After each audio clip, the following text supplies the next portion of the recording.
The lush wind came like a patient carpenter, shaving the hills of Shangxi into soft plains. On those pale slopes, between gullies scrawled by rain, a man knelt with a rope of knotted hemp, a bronze plummet, and a wax tablet. He watched how dust rose and settled. He listened to the steps of the earth. "My emperor seeks an empire that refuses to end," he said to the wind. "Then the foundation must be deeper than fear." His name was Gao Liang, master architect, son of stonemasons from the Wei River plain. He wore the plain jacket of an overseer, yet on his sash hung a jade rule inscribed with a single character: balance. The jade had once belonged to his teacher. Now the teacher was a whisper beneath the ground the emperor meant to bind forever. Hooves approached. A courier in dark lacquer halted and dropped into a knee. "Master Gao, His August Majesty commands an audience. Tonight, no delay." Gao stood, brushed dust from his palms. Far to the east, low sunlight struck the unfinished terraces like the ribs of a sleeping giant. Beneath them would be chambers, and beneath the chambers, rivers of quicksilver, and beneath those, a map of the sky hammered into bronze. He had imagined it as music you could walk inside. He followed the courier toward Xianyang, where banners like dark peony leaves clacked in the evening wind and the avenues smelled of pine smoke and iron. He passed a line of convicts, their neck yokes bound in chain. He passed a troop of children with reed flutes imitating crane calls. He passed a scholar's litter. Inside, the scholar's thin face was as unreadable as the river in drought. At the palace, lamps like yellow moons floated in a sea of colonnades. The throne hall rose at the center, a slope of stone and red pillars so exact its shadow fell like a blade. A eunuch announced him, "Master Gao Liang, surveyor of the first tomb." On the dais, Qin Shi Huang sat as if the world were a garment he had tailored himself. His eyes were the same flint gray as the stones from Mount Li. Beside the throne stood vases of rare orchids and a plain wooden stand holding an unadorned scroll. An attendant unrolled it. Lines shimmered like the skeleton of a fish. "Master Gao," the emperor said, and his voice was iron-cooled in water. "You have chosen the slope of Mount Li and traced the arteries of my palace below the ground. Tell me what you heard today." Gao bowed. "Majesty, the clay speaks cleanly. The bedrock hums. The hill wants weight, not height. If we cut a hollow like the bell of a chime, it will sing back each step. The earth remembers shapes and keeps them." The emperor's mouth made a small smile. "Good. The world above must forget my footsteps. The world below must keep them." He gestured to the scroll. "This is the map to immortality." Gao approached. The scroll was older than the empire, older than the script carved on the bronze drums the emperor had seized from the eastern states. Its lines told a story without characters. A river that had no source, a mountain that had no summit, a gate that had no hinges. At the center, a circle of 9 strokes, like a sun that had broken and learned to burn in pieces. "I sent Su Fu east upon the sea," the emperor continued. "He hunts an island where herbs refuse to die. Perhaps he will return with a boat full of dawn. Perhaps he will not. I am a practical man. The sky is not. So we will make a sky where practicality reigns." He rose. The court sank to their knees. Only Gao and the chief alchemist did not lower their gaze. The alchemist wore sleeves stained by cinnabar. In his pupils, red specks flickered like tiny fires. "You, Gao Liang, will build my second kingdom. You will seed my night with stars I can walk among. And you," the emperor said to the alchemist, "will teach clay to obey." The alchemist bowed. "Clay remembers the hands that shaped it, Majesty. I will give it instructions that last." "Good. For a man to be emperor, the world must agree. For a dead man to remain emperor, the world must not have a choice." The emperor returned to his throne. "Begin." Outside, the wind pulled at the banners. Inside, Gao's heart beat a craftsman's rhythm. Measure, cut, join, test. And yet somewhere behind that sensible percussion, another beat began. A quieter drum that asked, "What does it mean to measure the distance between this breath and all others?" They dug into Mount Li as if tuning an instrument. Hundreds of thousands moved earth. Tens of thousands made brick. 900 artisans etched constellations into copper plates until their hands cramped, and the sky became a map you could set upon stacks of cedar. Gao walked the galleries with chalk and rope. He spoke softly to the pillars as they lifted, to the vaults as they met. He counted the strides between doorways, not by number but by temperature, noting where the air cooled, where the soil sweated. He placed a hair from his mother's head beneath a pillar and came back in 3 days to see how the earth had pressed it into a curl. A structure grew, arches like ribs, corridors like a flute's hollow, thresholds tuned to the steps of a single man. At dusk, he climbed out to the field where the army of clay waited naked of paint. Terracotta soldiers in ranks, each face as singular as a thumbprint, each jaw with its own stubborn line. Armor scales overlapped like fish. Knuckles had the fatigue of late evening. Some smiled with one corner of the mouth, as if recalling a joke told in a tent. Others watched a horizon only they could see. The alchemist supervised from a raised platform, reading from strips of bamboo inked with cinnabar. The soldiers' forearms shone wet in moonlight. Their hollow torsos were filled with lacquer mixed with powdered hematite. Iron to give them patience, the alchemist said. Lacquer to give them memory. Cinnabar to give them direction. He wrote a formula upon a tile and slid it into a soldier's chest. Command to give them purpose. What command? Gao asked quietly. The alchemist looked at him sidelong. To guard, to obey, to rise when called. Gao touched the rim of a soldier's shield. The clay was cool, faintly grit-smooth. If they rise only to obey, whom will they become? Obedience is a shape. The universe loves shapes.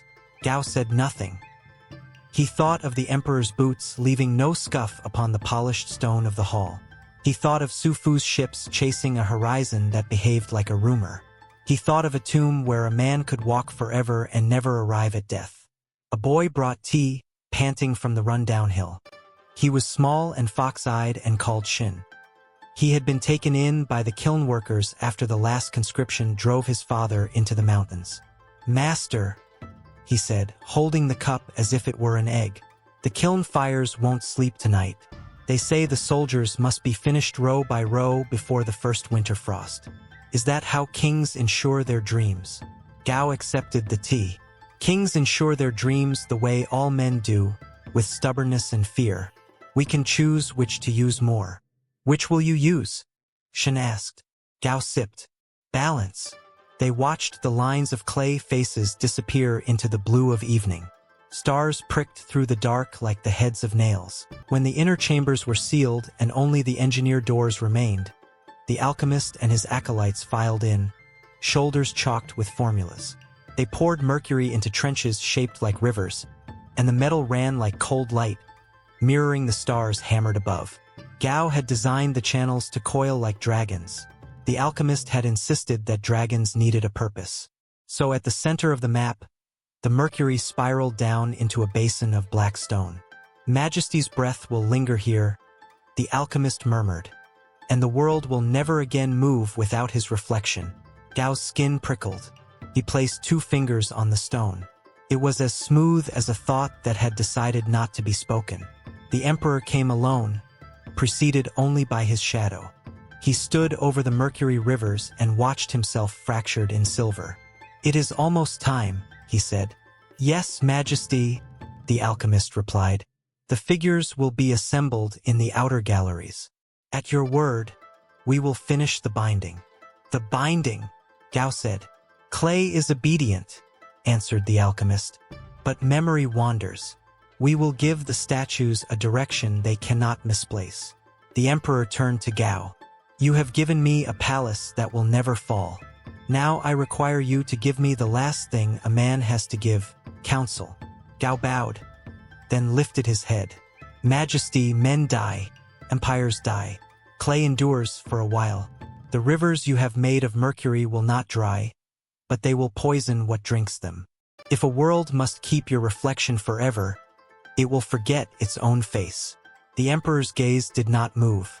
When I became emperor, I burned the books that taught loyalty to what would divide us. Now the only book I require is one I write myself. This tomb. The world understands strength.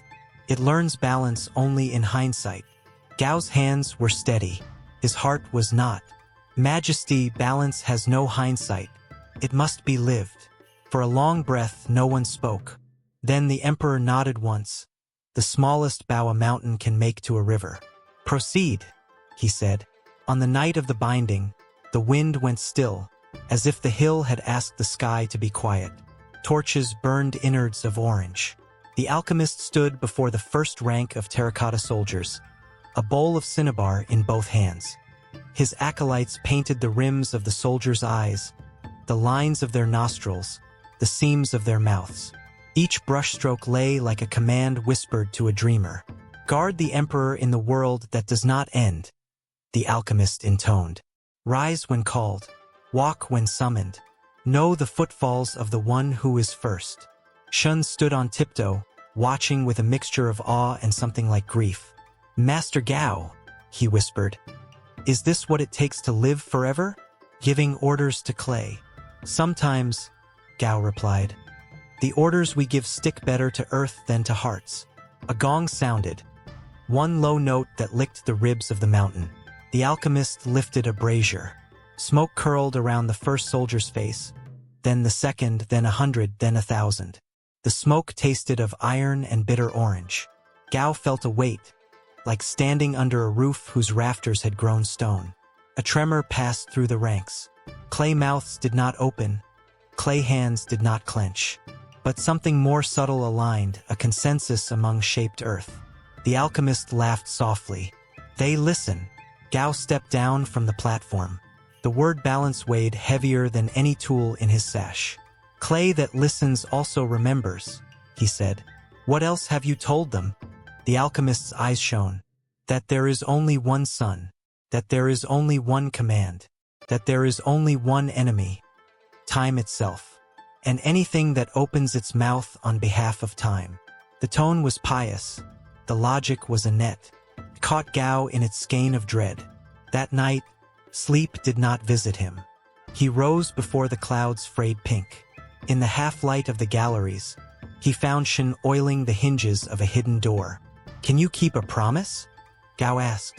I can try.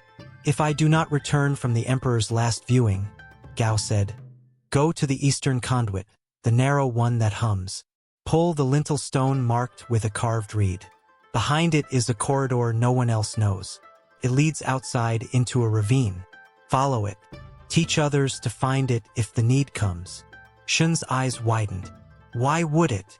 Because sometimes obedience is a flood. The emperor stood in a narrow hall lit only by oil floating on water. At the far end, a bronze door waited with the patience of mountains. The door bore 9 round bosses like suns half-risen. Gao had designed it so that every step toward it felt like an ascent, though the hall sloped down. Walk with me, the emperor said. They moved together. Their footsteps canceled each other, like twin lines in an abacus. Do you fear death, Master Gao? Gao considered. I fear leaving measures unfinished. I fear a wall leaning into a child's sleep. I fear that a roof I built might sow rain inside a house. Death may be in all these fears, but it is not the point of them. And immortality? I fear it most when it tries to be a wall against what should pass through. The emperor's mouth made that small, almost affectionate, almost absent smile. We are men of different districts in the same city. Both keep order. One with laws, one with lines. Perhaps we agree on more than we say. They reached the bronze door. The emperor pressed his palm to its cold face. Bloodless light skittered across the bosses as if something beneath recognized him. I have walked the length of the empire, he said. Now I will walk its idea. When the door shuts, my footsteps will be a ritual. For a ritual to matter, it must be repeated. For it to be repeated, it must be possible forever. You have made forever possible. Gao bowed, and in bowing he understood the full weight of what he had built. Not a home for the dead, but a corridor of decisions for the living who would be ordered to remain. He thought of Shin's thin shoulders. He thought of the clay faces, their individuality now bent toward a single listening. "I ask one last counsel," the emperor said quietly. The request was a blade wrapped in silk. "Majesty, when I am gone inside, if the army rises without my voice, if clay grows a different ear, stop them." Gao did not ask how. Perhaps the emperor did not know. Perhaps he did and refused to speak it aloud, as if naming a flaw invited it. "I will try," Gao said. The emperor nodded once. He went through the door. It closed as if side shut by mountains. Gao stood a long while. Then he turned toward the outer galleries and the ranks of clay that dreamed with open eyes. It began as a shiver that did not touch the air. Then a hum. Then a sound like 10,000 brushes setting down upon inkstone and lifting in unison. The terracotta soldiers did not move. They aligned. Qin ran to Gao, his face pale. "Master, listen." He pointed at the rivulets of mercury. In their mirrors, the soldiers' reflections were not the same as their stillness. Down in the rivers, clay men walked. "The alchemist duplicated us," Qin whispered. "He made a reflection that thinks it is real." Gao knelt, his breath fogging the mercury only a moment before the metal consumed it. In the moving silver, a captain of clay turned and surveyed a world beneath the world. He was taller than his fellows, with a scar molded into his cheek and a jaw that promised endurance. On his lamellar armor lay a pattern of 9 dots, like the bosses on the bronze door. Qin shuddered. "Who is he?" Gao felt the answer disturb his ribs. "Not a man. An intention given a face." "An anti-man," Qin said, marvel and fear like mismatched shoes in his voice. "An anti-time," Gao corrected gently. "The alchemist gave time an enemy so pure it might outlive the reason for its own existence." The mercury rippled. The captain in the river turned his head upward. His clay eyes sought a ceiling that in his world might be ground. "Master," Qin whispered. "He sees us." A hairline crack ran across the lip of the trench. Gao stood. "Close the sluice gates. Now." They hurried to the iron levers. Men with crowbars strained. Gates bit. Slow, grudging, the mercury ceased to flow between trenches. But in the still silver, the clay captain still marched, now pressing his palm against the underside of the world, the bottom of the trench testing. Around him, his soldiers did the same, a forest of hands learning the strength of a ceiling. "Alchemist," Gao cried, his voice carrying by habit more than lungs. "What have you done?" The man in cinnabar appeared, his smile cracked and shining. "Achieved what was asked. The emperor wished guardians without fatigue. I gave them a path that never ends and a duty that never sleeps." "You gave them friction," Gao said. "Friction becomes fire. Fire eats its instructions." The alchemist's smile thinned. "You fear the consequence of obedience because you believe in balance. I believe in victory. Balance feeds famine and harvest with the same hand. Victory feeds one side only. The emperor chose me because he knows history does not thank moderation." "History," Gao returned, "is a house that collapses when one wall grows proud." A crackling rose in the air. Not fire, but pressure. The clay captain in the mercury pressed harder. The iron of the trench's lip sang. Qin flinched back, eyes squeezed shut. "Shun," Gao said softly. "The corridor. What of you?"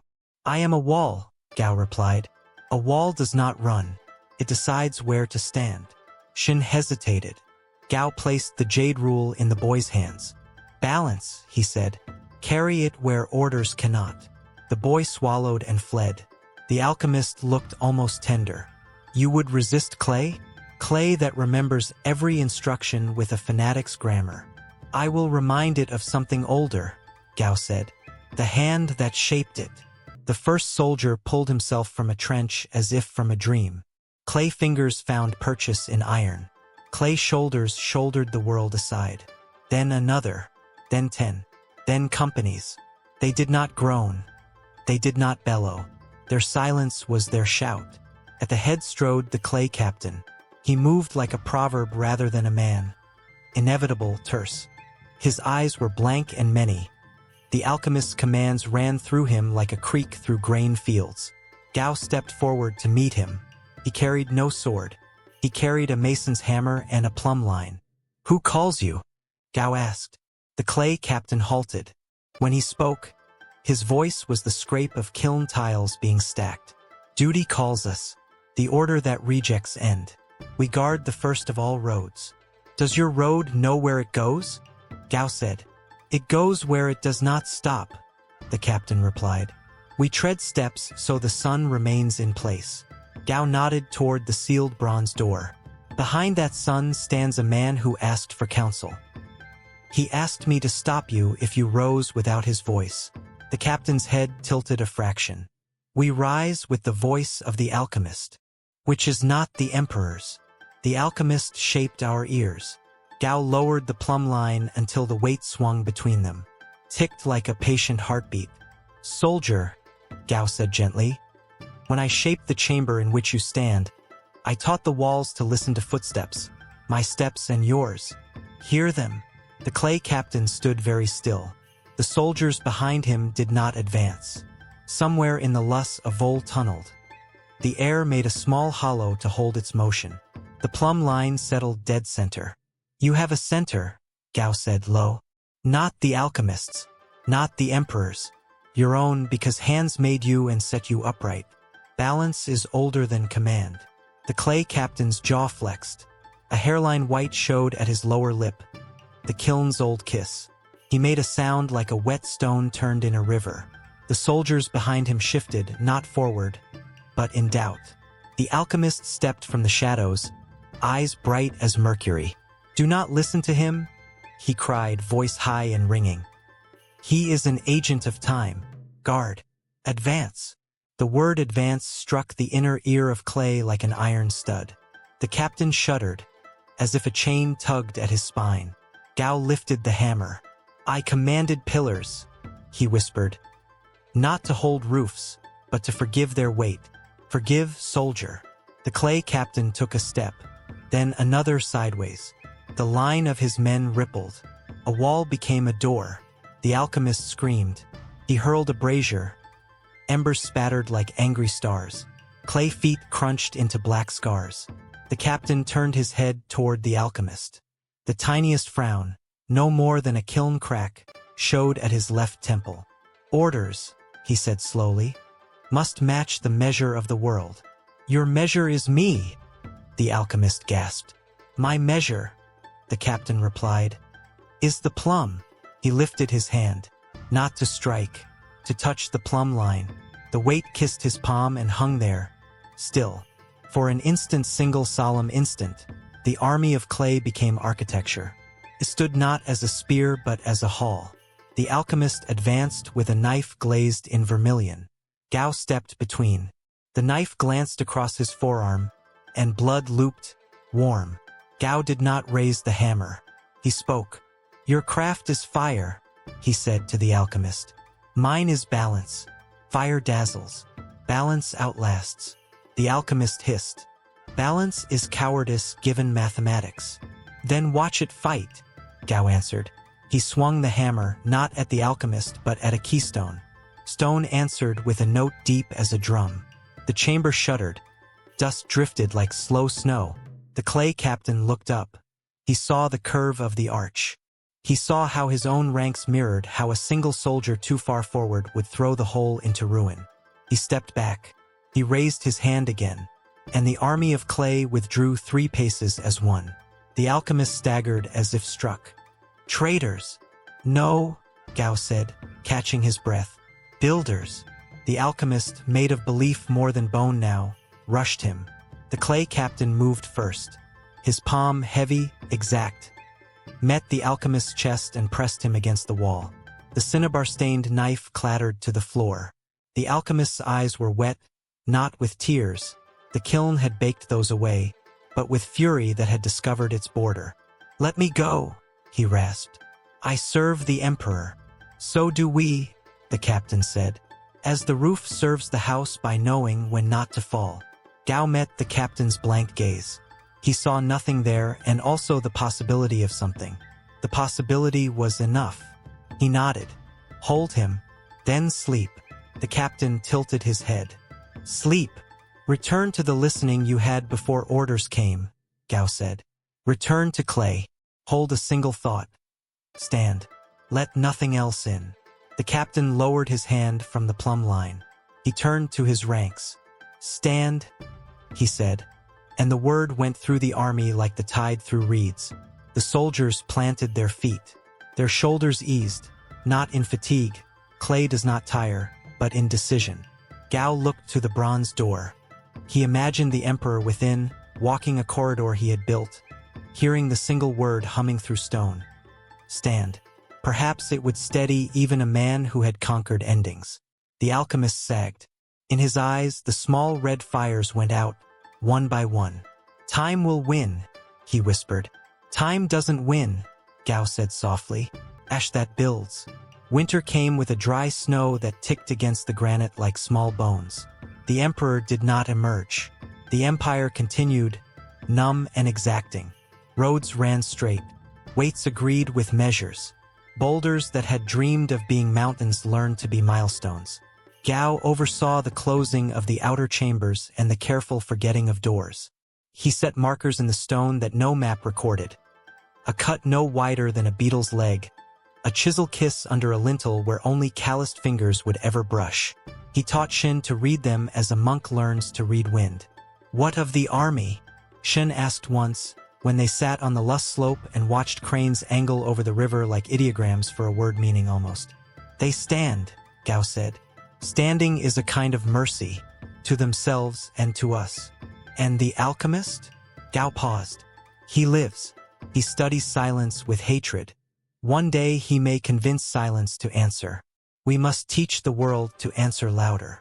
How? Gao placed the jade rule back in his sash. By building more rooms in the house than one will ever need. By leaving a door ajar in every wall. By reminding emperors that counsel is a kind of courage, and reminding counselors that courage without counsel is just thunder showing off. Qin laughed, still fox-eyed but taller now. You talk like a book. Books burn, Gao said. So we will build a book of stone and clay and doors that only kindness can open. They watched the cranes vanish into white. Snow began again, softer. Master, Qin asked, are we immortal now? Gao smiled, and the smile had in it the sadness of architects. That they build for those they will never meet. No, we are useful. Qin nodded, as if that were the better of the two. Beneath them, under Mount Li, a man walked and found that a corridor, when well made, teaches even an emperor to pace his breath. In the galleries near the surface, an army of clay stood, their faces each a different man's idea of vigilance. One of them, the captain with the kiln crack at his temple, held in the shell of his hollow chest a single word that sat like a stone in a stream. Stand. Around it, instructions flowed and lost their edge. The mercury rivers lay still, silver as old scars. If you leaned close, you might have seen not an army marching but a field in winter, seeds asleep, waiting for a season that did not demand too much. The wind lifted, breathed across the terraces, and set the lone grass to bowing. Gao Liang, who had surveyed silence and taught it to be a sport for men with hammers, closed his eyes and listened to the earth not as an engineer now, but as a man who loved thresholds. The earth answered. It sounded like a promise kept without ceremony. Moral and afterward. Moral. To defeat time, we are tempted to forge commands that outlive us. But commands left without counsel become storms that forget why they reign. True endurance is not the shout of orders but the steadiness of balance. A plumb line between power and mercy. A wall that knows when to hold and when to open a door. Clay obeys. People remember. Build so that remembrance has a place to stand. Note on fiction and fact. This tale is partly imagined, partly grounded in the historical world of Qin Shi Huang, 259 to 210 BCE, his mausoleum at Mount Li, and the Terracotta Army discovered near modern Xi'an. The mercury rivers and celestial ceilings are attested in ancient sources, notably Shurji accounts, while the personalities, dialogues, alchemical bindings, and the figure of an awakened terracotta captain are creative inventions meant to evoke the era's ambitions and anxieties about immortality, centralized power, engineering marvels, and ritual thought. The story's purpose is to offer you a vivid journey through time, to breathe the lush wind, walk the measured corridors, and feel the weight of choices that shaped an empire, while inviting reflection on what truly outlasts us. Not commands, but balance.